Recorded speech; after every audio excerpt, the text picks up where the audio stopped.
Bir mahallede iki kardeş varmış. Mahallede ne kırılsa ne kaybolsa hep suçlusu bu iki kardeş.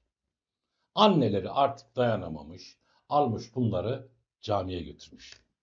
İmam büyük kardeşi yanına çağırmış. Oğlum söyle bakayım kıble nerede? Çocuk donup kalmış. İmam bir daha sormuş. Evladım kıble neresi? Küçük kardeş şaşkın bir şekilde sormuş. Abi ne oluyor? Büyük kardeş yanıtlamış. Oğlum bak demiş. Bu sefer büyük kıble kaybolmuş. Yine bizden biliyorlar.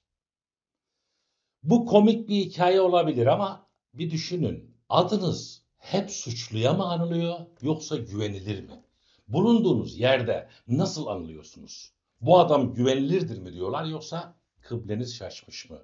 Unutmayın Hazreti Muhammed daha çocukluğundan gençliğinden itibaren Muhammedül Emin yani güvenilir Muhammed diye anılıyordu.